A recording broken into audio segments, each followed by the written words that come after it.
Traffic that is not on 17th Avenue, you know how I can tell? Is because I had to stop today to pick up a turtle to get him off 17th and get him over to the park. So I drove, I didn't even notice it was, I saw something in the road, I kind of went over it, but his head was peeking out. I said, oh my gosh. I turned, I circled back around the park because you can't really stop on 17th. So I circled back around that park. Somebody else had gone past. I was able to stop somebody, pick him up, get him over into the park. So, Brian, you got a resident over there. He's a pretty good sized little turtle. You got a turtle leash law. So he was over there. I got him moved. But certainly good to be here today. A lot of things going on that we want to talk about. Obviously the big thing over the weekend, we had a significant storm. We had some impacts. Certainly saw Emerald Republic Brewing, the challenges they had. For the most part, I know I kept up with the team. Chief Craner and Chief Chrisman both kept me up to speed with what was happening. We saw some flooding in some areas, but by and large, we were able to weather most of it. It's crazy. I mean, on my walk that I always do on Jerry May Garden, there were wildflowers that had been pulled out of the roots. The wind was that significant. So, anyways, certainly we were glad to get through the weekend, not totally unscathed, but make it through. I know 17th, but I know nobody's going that way right now. But there's significant ponding down there, Derek, under there, and it's I guess one of those things that's probably clogged down there. The other thing is, I know you asked me, Andrew, about what changed or what's going on. Obviously, I managed to. I'm getting as famous as Casey, so she took a day off today. But getting as famous as Casey, I was in the New York Times over the weekend.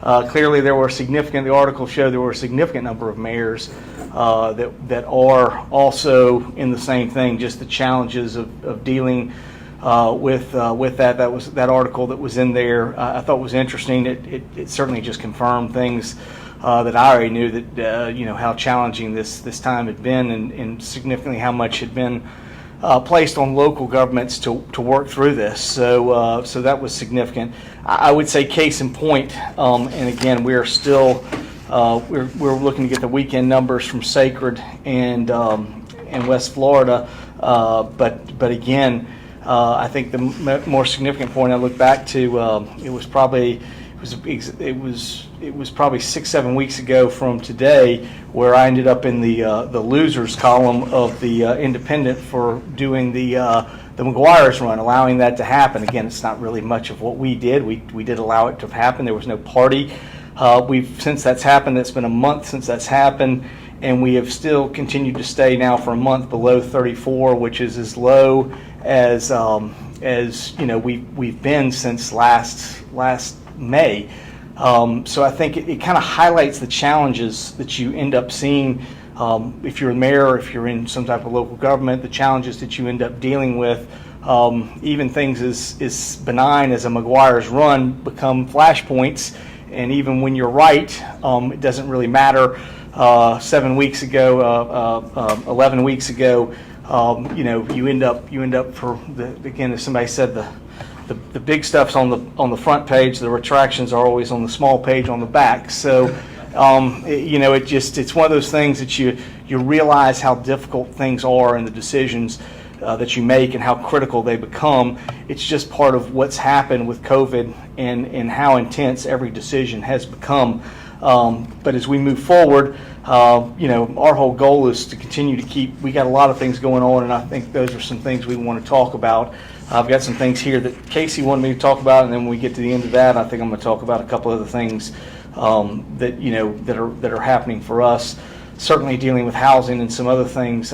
Seeing Lawrence back there and the things that he's working on homelessness. So I will say there were a couple other things that did happen last week. Obviously, the passing of Dottie Dubuisson we were greatly saddened. We had the proclamation we were working on. It was only the week before I'd gotten the notice. I didn't even realize she was in hospice and how bad things were.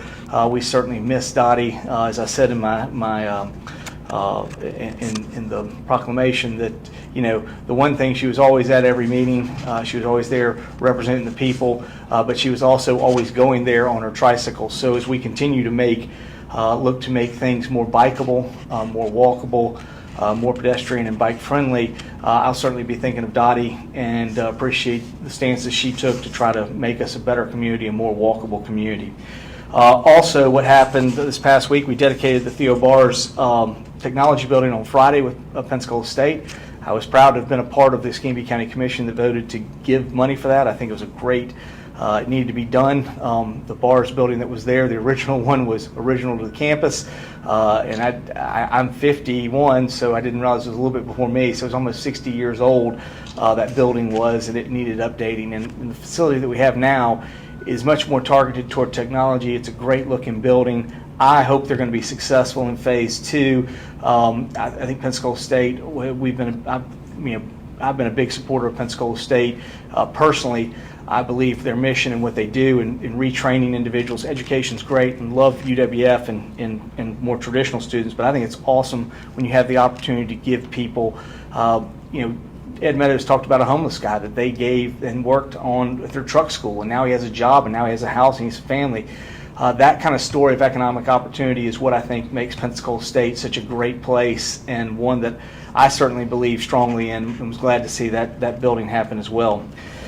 This week, obviously talking about downtown being more bike and walker friendly, the hashtag project public input meetings. I know Dottie would have been there for sure for these. These meetings will be going on to make sure, provide public input as to what's going on with the downtown hashtag project. This is a catalytic project supporting the city's goal to create a more connected public waterfront in Pensacola. The city is offering for both in-person and virtual input. The virtual presentation discussion will be Tuesday, April 13th from 5:30 to 7. And the in-person open house will be Wednesday, April 14th, 5:30 to 7 at the Community Maritime Amphitheater that's right behind the Blue Wahoo Stadium. All residents, business owners, and stakeholders are encouraged to participate so they can learn about projects, update, and share feedback that will inform the further development of the project. You can learn more at cityofpensacola.com. The next Mayor's Neighborhood Cleanup will be set for Saturday the 24th in a portion of North Hill and surrounding areas. Please see the cleanup map at cityofpensacola.com for details. This allows City of Pensacola sanitation customers to clean up an area for eligible items to be left at the curb free of charge. The cleanup includes bulk items only. Yard waste or garbage will not be collected. For more information about the Mayor's Cleanup, visit cityofpensacola.com. We have some infrastructure projects that are beginning. 9th Avenue Stormwater, construction of the 9th Avenue Stormwater Infrastructure Project Phase 2 will begin today, Monday, April 12th, and will repair and rehabilitate 2 stormwater manholes located near the intersection of 9th and Salamanca. Drivers will encounter a temporary lane shift in the area during construction, but northbound and southbound lanes will remain open to traffic. Construction is expected to take approximately 4 working days to complete, weather permitting. For questions about this project, please call City of Public Works and Facilities at 435-1645. And Derek, I love that we're getting in and out in 4 days, so I appreciate that. When you look at other streets, like what's happening on Main Street, that's not a City of Pensacola project. Derek makes sure we're getting in and out quickly, and we're trying to do that. But again, the road will remain open. Pensacola Neighborhood Challenge Grants, we are accepting nominations right now. The City of Pensacola is still accepting applications for the spring cycle of fiscal year 2021 Pensacola Neighborhood Challenge Grant, which is a matching grant that provides City of Pensacola neighborhood associations with funding to complete neighborhood improvements. Applications for the program will be available at the City of Pensacola website at cityofpensacola.com during the grant application cycle, which is open through 4 p.m. Friday, April 30th. Through the Pensacola Neighborhood Challenge Grant, funds can be used for various neighborhood initiatives, including beautification projects, signage, sidewalks, and other improvements to public property. Funds can be matched by cash, in-kind contributions, volunteer labor, or a combination of all three. Visit cityofpensacola.com to learn more. There are now 30. I guess COVID cases. What we've got cases here. We're looking at our positivity rate. We have had an increase in positivity, but we're still under 10%. April 9th was 7.45. April 8th was 4.8. April 7th was 6.38. April 6th was 2.55. Again, our hospitalizations on April 8th, they were on the 20th. We are still awaiting information from all three hospitals to finalize where we are. On the other ones, we will get that out, and I'll have that to Kimmy as soon as we get that information from the other hospitals. We've kind of gone with them and given them a reprieve from weekend reporting just to tell us to get it to us on Monday morning, but I'll have to get with them. The last couple of times we've had it before press conference, so we'll work with them to make sure we have that information next time. The biggest thing we've got going is the push. Last week, this week, the next 2 weeks after that are really the push that we want to get as many people vaccinated. The Florida Department of Health is beginning. They began on April 5th, vaccinating all Floridians that are 18 and older.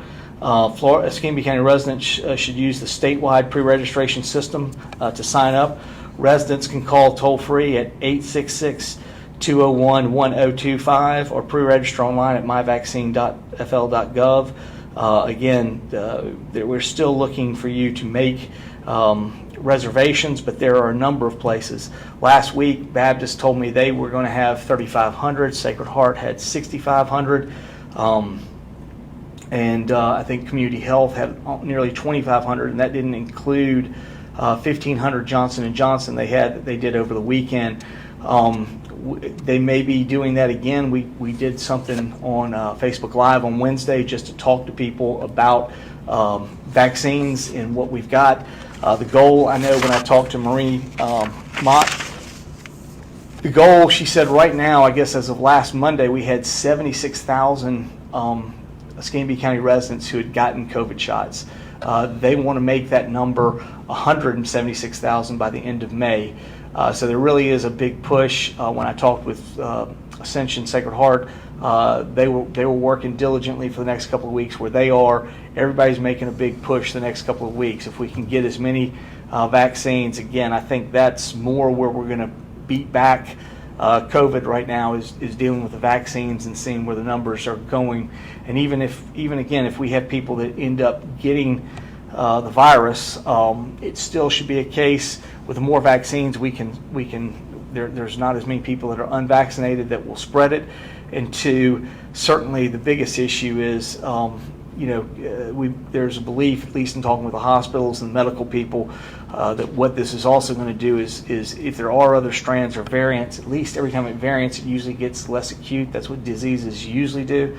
Again, I think talking with them, I'm not a science or biology person, but talking with them and listening to them very much tells me COVID-19 is not going to go away totally. Our biggest hope is that it goes into something that's more like the cold or something like that. It mutates in a way and the variants become much less acute. And they believe much of what doing the vaccine will also help push that acuity down what happens. So it's not going to be a case of it never is a possibility. It's just a case of hopefully the acuity is significantly impacted by things like the vaccine, what we've seen people getting it, and it changes what happens. So again, I think the most critical part that you and I can play is getting our vaccine and doing that for the community, not just for Pensacola, Florida, United States, the world. I think these are going to be certainly important parts as we go forward, is dealing with this. And the faster we get that done, the faster we see things continue to go back to normal. Toward that end, following on that a little bit, I want to talk about back to normal because we're seeing this, in a sense, happen. It's not necessarily a normal. I don't think there's going to be a normal or pre-COVID normal, but there is going to be what we return to coming out of COVID. And I think we're seeing that right now. I think a lot of the decisions we made, the things we did, the chances we wanted to keep things open and operating, I think are going to show what's happening in the economic impact coming out and where we are. Matt's continuing to show us that our numbers are close to where we were in 2019, which was faster than I expected us to come back from the airline stuff. But it's showing what is happening. I think housing prices show what's happening as well, and I think it's certainly good. I love to see rising housing value. It means more people are coming here, and I think that's totally what's happening. But we're getting to a point where rising home values are now potentially going to become problematic for us. We've already been working on affordable housing, but I think we're looking at even just how do we deal with housing. I think this is what is so critical, and I hope the council will understand what's critical as we look forward to deal with housing wherever we can and what's going on. And again, we love affordable housing. We want to push affordable housing opportunities, but any housing opportunity at this point is going to be critical. I said this a year ago. I said, I think what we're going to see is people decide they no longer want to be in large cities. They don't have to be in large cities. What you need to be is in a city that has a good airport, has good connections, can get you wherever you want. Everybody's now learned how to be at home and do their work from their home and everything else. So I think cities, as we move forward, will be much more focused on cities that create that kind of experience. Fortunately for Pensacola, we've been doing this for decades now in Escambia County. In the City of Pensacola, we've been working on how do we create a better community. That has worked. People are coming here. That's why we're seeing the things we're seeing. That's why we're seeing challenges in housing market. But what we've got to do with that is figure out how to do some things. And again, if we're going to build and we're going to do stuff and we're going to grow, we got to do it in the smartest possible way. I think we've learned things. We know how to do it better. One of the things that is so awesome about the vertical construction that we've talked about is you use less land, you have less stormwater needs, anything you can do that shrinks that. Case in point, I know there's been a lot of discussion about the Maritime Park, but much of the Maritime Park development was going to be over asphalt. For those of you who don't follow, asphalt is pervious. Water doesn't go through it. It runs right off it. So again, putting buildings on top of that doesn't really change anything that's there. Doesn't work with water. That whole park is actually engineered already for all of it, what is to be pervious to work. But more importantly, is much of that, as you see 4 or 5 stories of different stuff, the only impact you're making is on the first. Every residential unit you put above that first floor is something that didn't have to take up green space everywhere else out in the city. I think as we look, these are why we talk about the things that we're doing. How do we grow, but how do we grow in a way that is environmentally sustainable for the city? Again, coming back into the core, bringing things back into the core, creating density that makes it easier to deal with bikeable, walkable projects, mass transit, any of those things. Those are much more workable, what we're looking at. So again, I think these are the things that Civicon has been talking about for years, and we've seen some of these things come to fruition, but we're still working through some of those. Lastly, there was a lot of discussion last week about some of the things we were doing, and we're still working. I think Lawrence is looking to target at the end of May to get his report for homelessness, and we've been working on. We had Dr. Marbut back in town, and there was a lot of questions as to what was happening. Well, the one reason we called him back in the fall when all this was coming on is everybody kept talking about the Marbut study and the Marbut study. So I thought, hey, this person, everybody must really like him. He must have, whatever he said, we want to make sure it's still applicable to where we are, especially as it's still applicable coming out of COVID, because I think the world has changed a little bit coming out of COVID, and we wanted to make sure we got another good look. But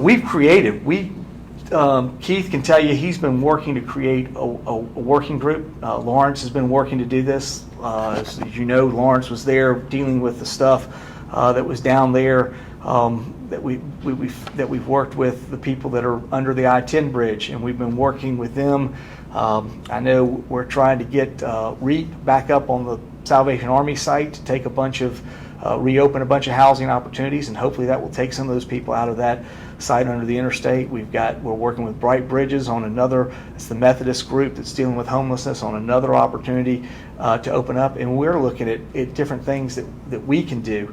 But this is a coalition, and it really is led by, I think back in October, we reached out. We created a team. I know John Johnson and Connie Bookman are there, and we've certainly reached out to all individuals. I know everybody was invited to come in. Whether some people are still attending and participating with it, I mean, we can't control that. We hope they will. because we think we need all of our providers working together in that regard.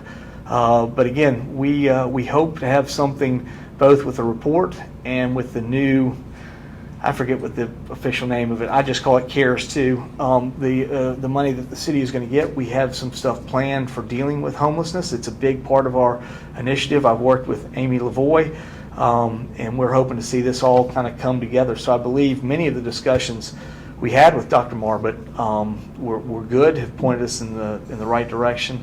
And again, much of the reason he's here is because he doesn't live here. He has no political agenda on what he reports.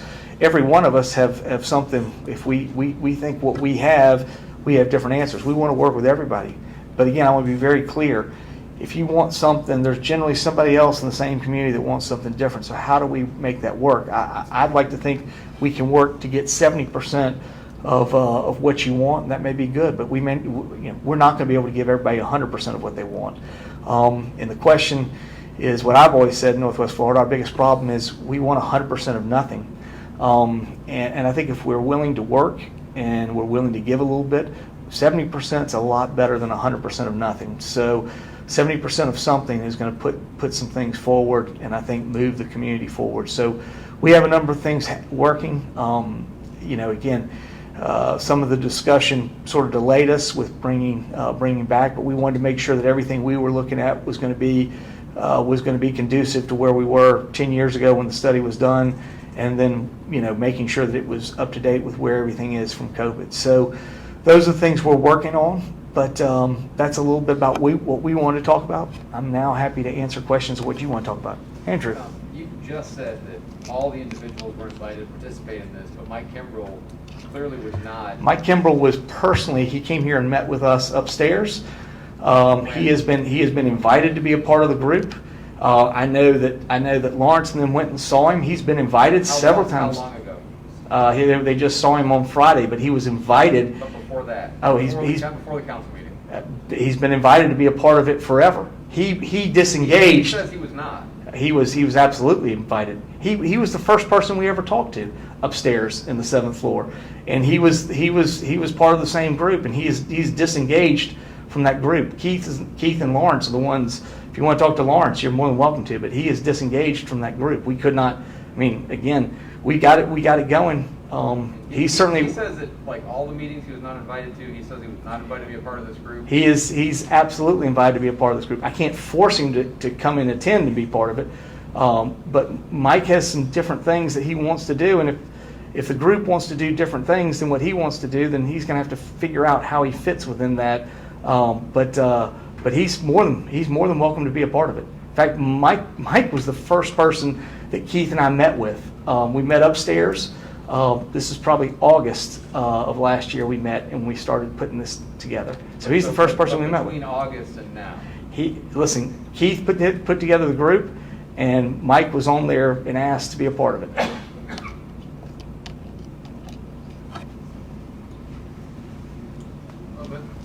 Yes, John. Mayor, good morning.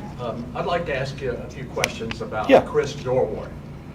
Is Chris Dorworth still representing the City of Pensacola and Ballard Partners? I don't even know who Chris Dorworth is. I don't know. I don't deal with Chris Dorworth. Media reports is that Chris Dorworth, who up until Friday night was a partner at Ballard Partners in Tallahassee, had registered as a lobbyist for the City of Pensacola. Ballard is our lobbying group. I've never dealt with Chris. I deal with Dan McFall in Washington, and I deal with Brady Benford in Tallahassee. So those are the two that I deal with. I mean, he may be a partner of Ballard, but I don't know who he is. What about him? How long has the city retained Ballard? Ballard was here with our. Ballard was our federal lobbyist when I got here. We retained him. Dan McFall was who we used. I know Dan from long time. Dan started with Joe Scarborough, worked under David Stafford, then he became Jeff Miller's chief of staff. He helped Matt start out, but then decided that wasn't going to be for him, and he went into lobbying. He was at the county, worked significantly. We had a different lobbyist. But when I came over, he was already there, so I knew Dan. Happy to work with Dan, so we worked with Dan. If you remember, we had a very short time window to bring something up, so we worked back and we advertised back out, and we brought Ballard in, and we dealt with Brady Benford, and we've been dealing with Brady ever since. They worked with us to help produce the $5 million we needed for ST. We got that last February from the governor was in town. Generally, they've been able to produce and generate the things that we've needed. We had a couple things this year we were unsuccessful with that we've been working with, but we continue to work with them. Dan McFall was very important to us in making sure that we got what we needed in the formula, both from CARES with dealing with the airport, and then also with dealing with the most recent act. So we've been working significantly with Dan. But I don't know the other individual. I don't know anything about him. So you don't have any information that Dorworth may have been representing Pensacola in this session of the legislature? I don't know. I mean, I don't deal with Dorworth. We only deal with Brady. I mean, I've met Brian a couple of times. I mean, Brian's like you get to come in and shake his hand one time, but I mean that's how it all works. I mean, we work with Brady Bedford. That's who I know. I don't know. I mean, Brady may have worked with somebody else, but I don't know. What's happened with the individual? Well, Dorworth's been linked to the Matt Gates, Joel Greenberg investigation, having to do with phantom NPA candidates in several South Florida elections. Okay. He had been in line to be the speaker in 2014, and he was defeated. Oh, okay. In his last re-election. I have not worked with him. I don't know him. I do remember him a little bit because he was like FACT's like number one person they wanted to get out. That's about the time I was president of FACT, and now that you're saying that, I do remember the fact he got defeated, and he was the number one guy. He was not a very home rule guy, but he doesn't do our business. I mean, he may be at Ballard, but Ballard has a lot of different people. We use Brady Benford in Tallahassee. Well, Ballard apparently terminated him Friday and removed his bio from their website. So he's basically told the New York Times and the Orlando Sentinel he's done nothing wrong, so he's going back to developing real estate in Seminole County. But his name is up there as a registered lobbyist for the city of Pensacola. And again, we certainly have worked with Ballard. I haven't worked with him. I don't know him one way or the other. But again, those are the two. I know they've got multiple lobbyists up there. I mean, it's not just Brady and Dan, but we've generally worked. Keith is more connected in working the Tallahassee stuff. I've been more working the Washington stuff, but work a lot with Dan and up there, and that's really how our connection was established. They were already, when I got here, they were already the federal lobbyists for Pensacola.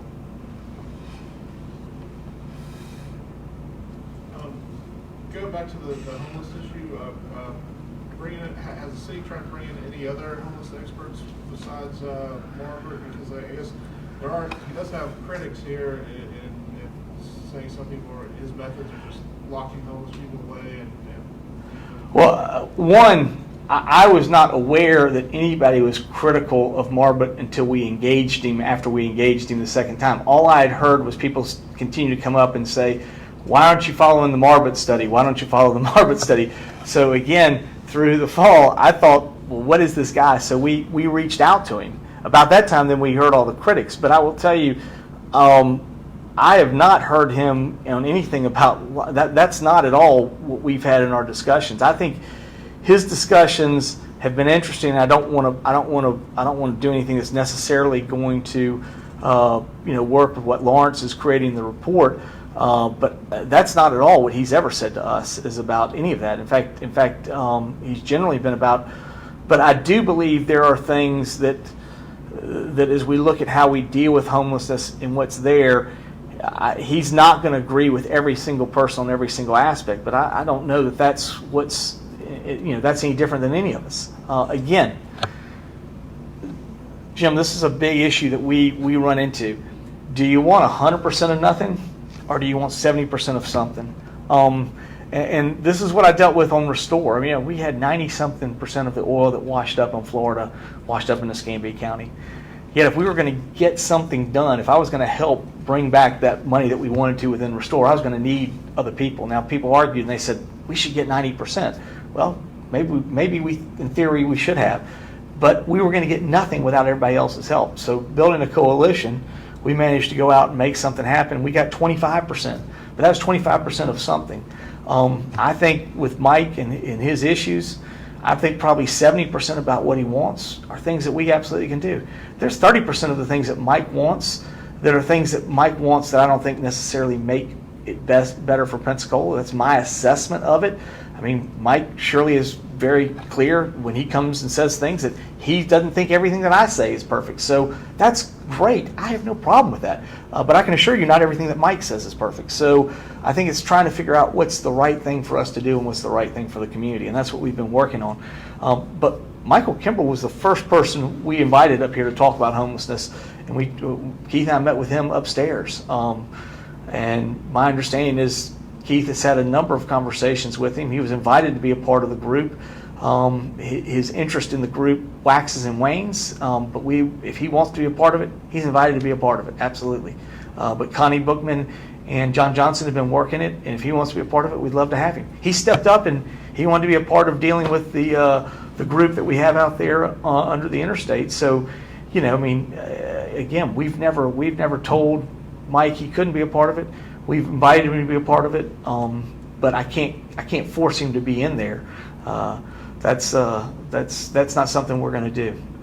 If you know, again, we all got to work together, and if we want to figure out how to make things better, we're going to do that.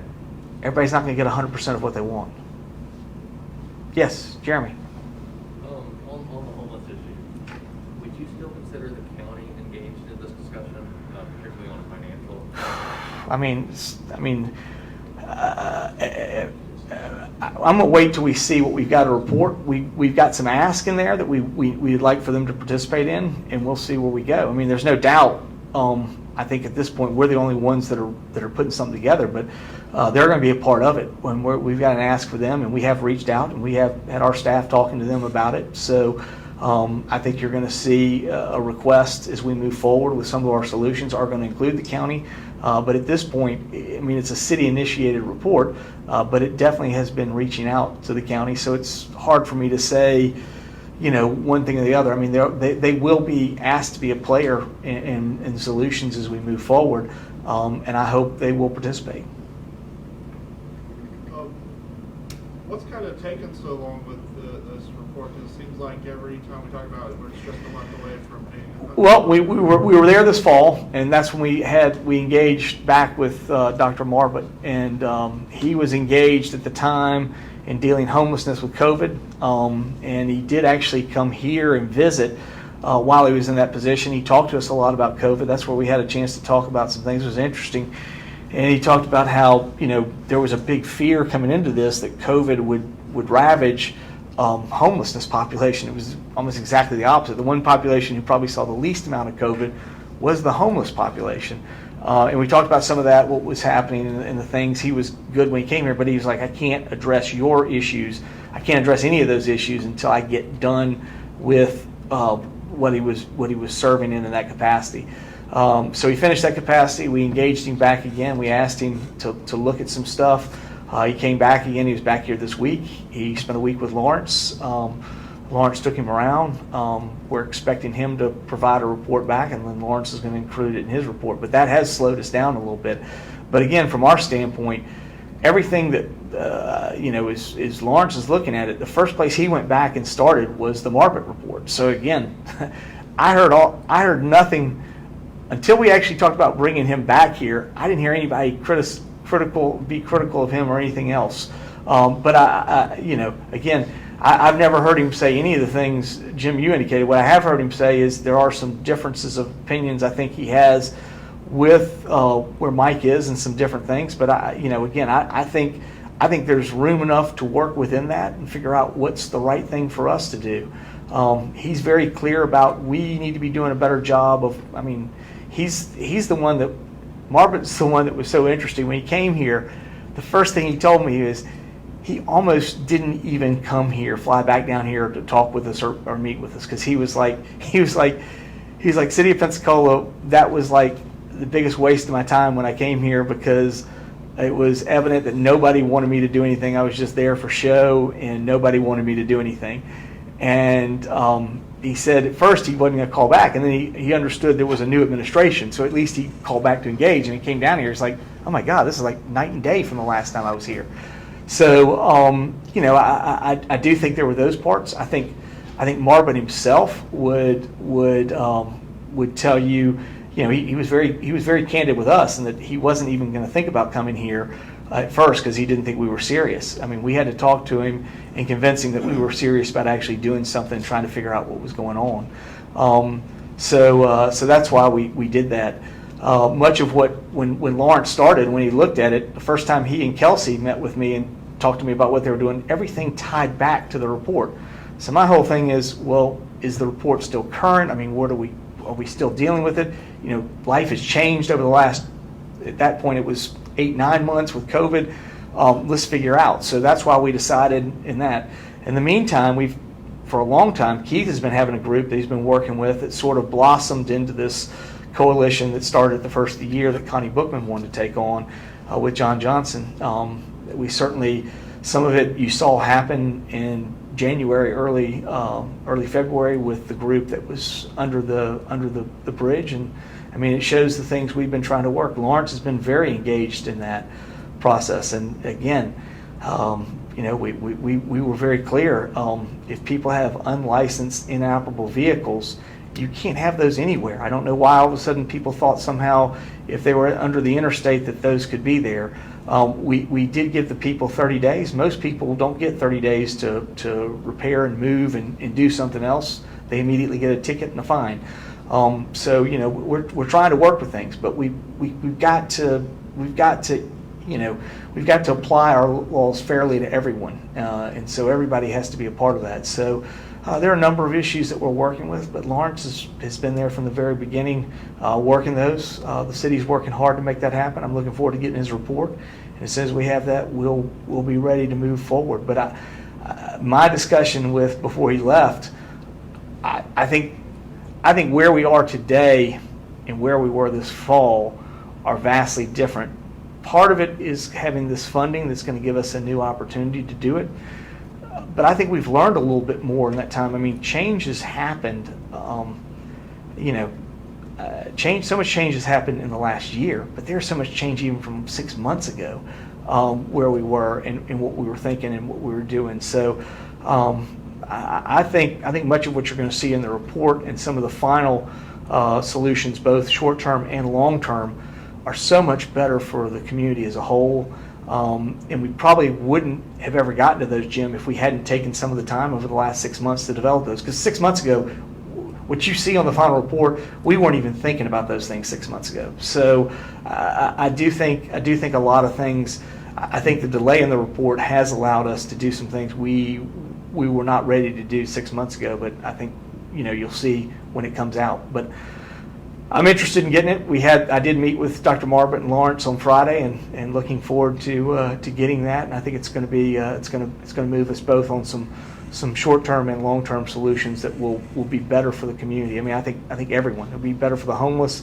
It'll be better for the community. I think it will start to move us into the things we want to do. But part of that as well. I'm excited. I know. We talked about housing. I mean, there was that price that I don't disagree with Sherry Myers, that I thought the price of the McGee Field was significantly higher than I ever thought, but that's where we are right now in housing. The good news is all the money that was collected there is planned to be hopefully put forward in tiny homes. The other thing was great. We approved Regulation Q, and we're ready to move forward. That was the second reading, was the last meeting. So we're ready to move forward. If people out there want to come build tiny homes, we want to find a way to work with you in the city of Pensacola. So, we think that tiny homes itself is not going to solve it, but it is a part. It's like a quiver in the whole. It's an arrow there in the whole quiver that we have to figure out what's what we end up doing and how we end up solving it. And it's a small part of it, and we hope people will take us up on it. So we're excited by that opportunity. Yes. What was the scope of work for Robert Harbin? What did we get from him for that $30,000? We wanted him to go back and review the report that was there, provide us a new report, and we've asked him, Lawrence, I think he's making some recommendations about short-term and long-term suggestions. Do you want to say anything? You're welcome to come forward. Yes, sir. You can come forward. But I think we've also asked him for some more tangible short-term and long-term solutions that we weren't necessarily looking at even 6 months ago. Yes, sir. And I think it's also important to note that Dr. Marbut is engaging our entire homeless providing community. For example, there's a Coalition of Continued Care group, about 160 plus individuals and agencies within Pensacola that deals with homelessness. And Michael Kimball is part of that group and part of that email distribution for notification of meetings. So Dr. Marbut is engaging the groups. He's actually did boots on the ground as far as resurveying the homeless encampments that we have throughout the city and the county as well. But he is definitely intentionally engaging all of those that are involved in the homeless mitigation. Just recently, Connie Bookman and John Johnson stood up an organization called Northwest Florida Homeless Task Force. And again, Mike Kimball and all of those providers are part of that task force. So there's some intentional engagement that is going on between Dr. Marbut and all of those that are involved in homeless mitigation. So it's not a vacuum thing. It's a very broad. But we've asked him to make some recommendations that I don't think we would have been asking him to make back in October. November. Correct, sir. Correct. How long was he here? On this last visit, he was here for a solid week. That was his second visit. And he was here about a month ago for his first visit, and he has one more visit that he'll be doing in about 3 more weeks. He actually was in the press conference last week. Yeah, he was. Oh, was that In the back of the room, yeah. So he's got one more trip, and like the mayor mentioned, we plan on having a report finalized and have something ready for the mayor and the council by the end of May. Thank you. Yes. John? Mayor, how is the RFP for parcels 4 and 5 now on the street? I think I'm looking at the back. What we've got to do is we got to put that back out. We got to advertise it. So it will be advertised, and we're working on getting the advertisement together and get that back out. And how will the selection committee for that RFP be composed? Is that a city committee? Or? Yeah, no, it will be. They'll send it. We'll evaluate what we get, and we'll bring forward at that point and evaluate what ideas. So it hasn't been published yet, quite yet? No, the way the public partnership process works is you put it out there for at least a month. We haven't put together the advertisement yet, but that's what we're working on this week. Susan knows I see her back there. She knows that I can't get enough. I ask her to do something, and probably by 12 o'clock I'll be asking her to do something else that needs to get done immediately. But that's part of the job. She knows she's working on it, and we got a lot of things she's working right now, but that's one of them, and it's one of the ones I know I want to get out there because I've been asking about. We let the weekend go through. We're back here ready to go, and I want to get the advertisement set out. But I know that's what she's been working on to make that happen, and we'll have that very shortly. And I understand that the company that Emmett Smith represents or is a principal in is There's a now partnership. located here in Pensacola. They actually have set up an office And here. they may have. They obviously, they're still moving forward on other parcels that we have in the Maritime Park system. So they also have the property here. They did want 4 and 5, but in an effort to what we thought potentially could bring more development at one time, because the challenge is going to be absorbing everything at once. But they certainly have the ability to do that. They had expressed an interest. If it were up to me, I would have just gone right to them and we'd done that. But Susan told me that we couldn't do that. We had to advertise it. So we're going to advertise it, and we're going to look to do the things we need to do. But I think it is critical. I look at what's happening in housing, and it's you got a house, it's great. I mean, the appreciation is awesome, but there's a problem with that. I mean, I have 2 children. I'd love for them. I don't know what, right now they're at a stage of their life where the last place they want to be is Pensacola, but I don't know if it'll always be like that in their life. If they have an opportunity to come back, I want them to have that opportunity to realistically, something that's within reason, be able to get a job, be able to get a house and be able to afford it for the job that they have. I think it's critically important that we look at some of those things. I think it's great that people want to come to Pensacola. I think that's what we've been talking about forever, and we have managed to create demand. We've created a city that people want to live in. But part of that, the challenge now is going to be for us, how do we create supply and how do we create responsible supply? Again, I think in the past we've just gone out and green spaced everything. City of Pensacola, we don't have any more green space. I want to find a way to redevelop where we already have infrastructure. Certainly those places that are already there, that's where you get sustainable growth. That's what sustainable growth is all about. And so I find it shocking when some people come in and say, well, they don't want growth. Well, that's very difficult to do from everything we have. I mean, the stuff we want to do as a city to continue to keep being better, we're going to need sustainable growth. But I think the challenge there is sustainable. And the part that we've got right now is what's happening right now with home prices is not sustainable for us going forward. It will become a point where it will drive out economic opportunity. The pricing of housing will do that. So, these are things that weren't, I mean, they were kind of on our radar a year ago, but I mean, they're much more acute now. I mean, this is how fast things change. I mean, the stuff that was stuff that we were doing in 2019, a lot of it is irrelevant now, and it's all new and different stuff. It just, this job changes so significantly in how you have to, and what you're wanting to accomplish and what you do and the priorities that you come up with today. I think the one thing that's been constant is we've continued to want to create a better community, a safer community, and those will be the things that will help us be sustainable into the future. Those are the parts that will be consistent, but the individual projects and everything else, it varies so going from one to another. Things have changed, but overall, I think we've come out of COVID in a great position. The things we talked about before, that I thought we would be well positioned. I think cities that are medium-sized cities going forward are going to have a significant opportunity. I think airline service is going to be important. Your connectability. I think the fact that we're now going to almost 30 destinations directly is going to be huge for us. I think the things that we've been working on to keep our eye on continue to make us in a better position, but we've got to do things like find additional housing units, everything else, and we got to do it in a responsible way. And I think if we can do all that, we're going to keep being a great community. Yes, John? Yeah, several organizations are advertising events now in the month of May, former Mardi Gras, now known as Carnival, and Blue Wahoos and all.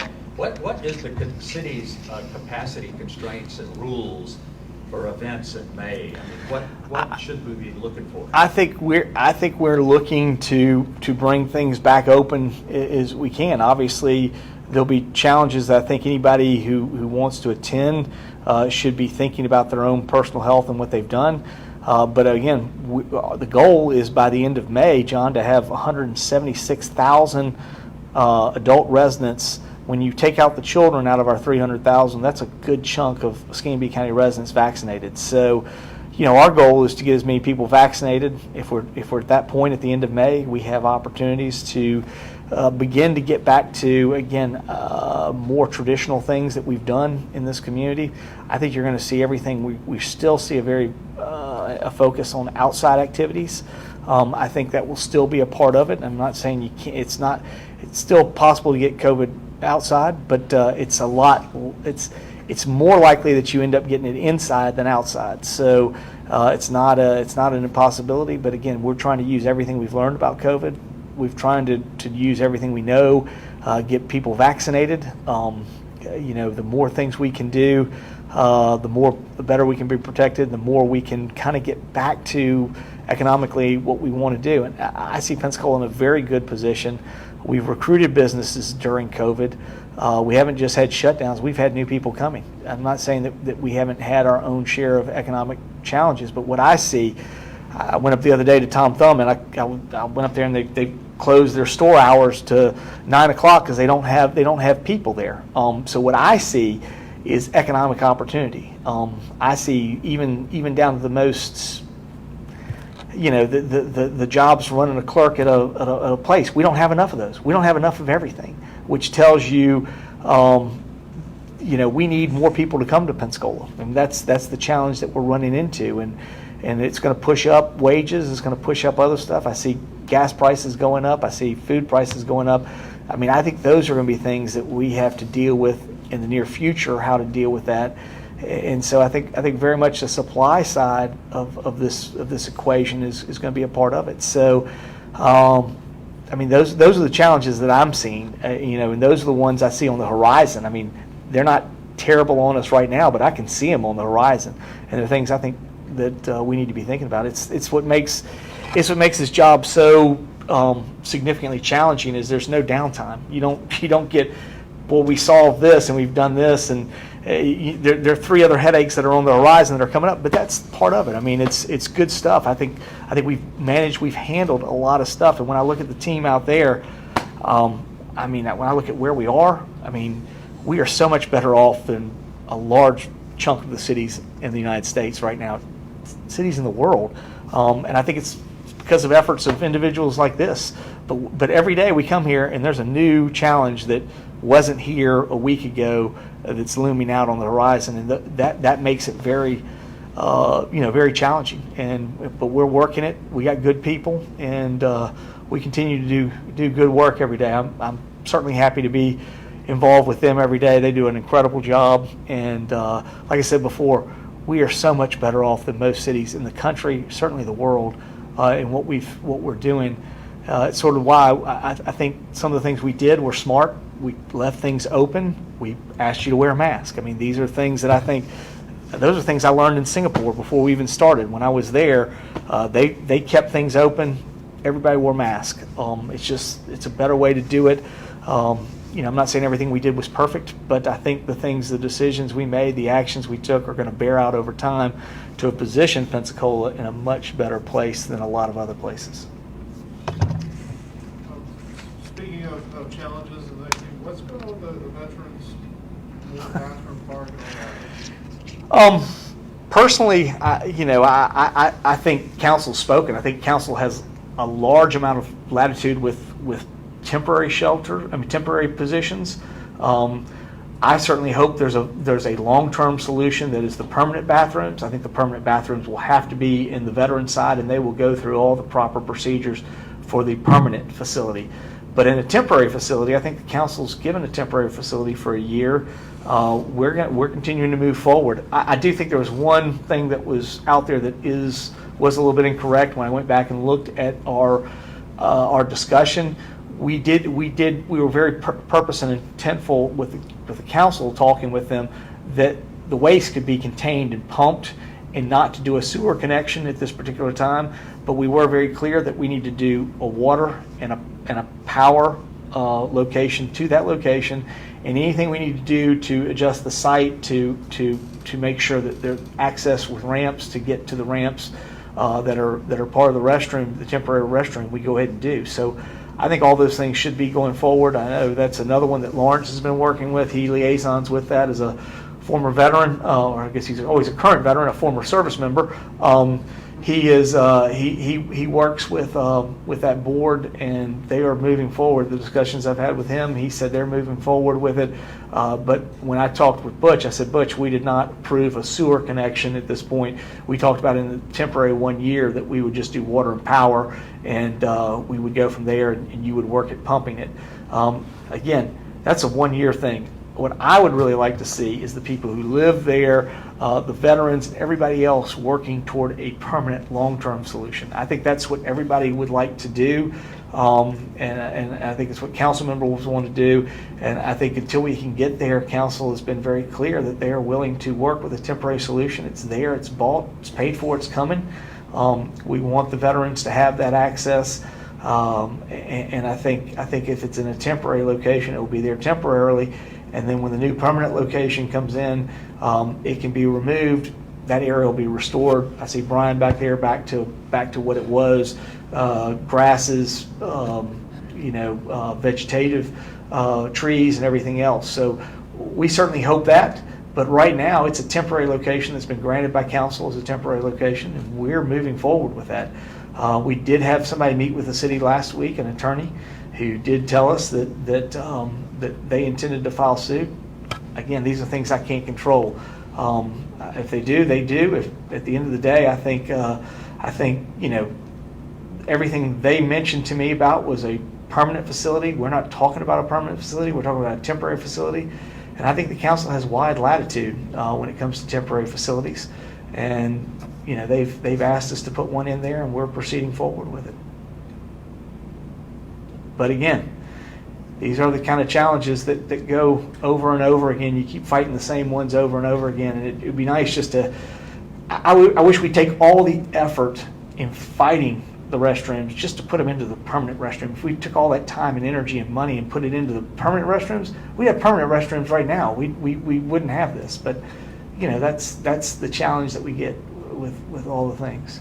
So I'm hoping we can figure out a way to bring all the sides together. I wish both sides would work together better, and I think we get what they both want, because it seemed out of the council meeting, it seemed like both were very interested in getting to permanent restroom facilities. So I think that's what we should all be shooting for.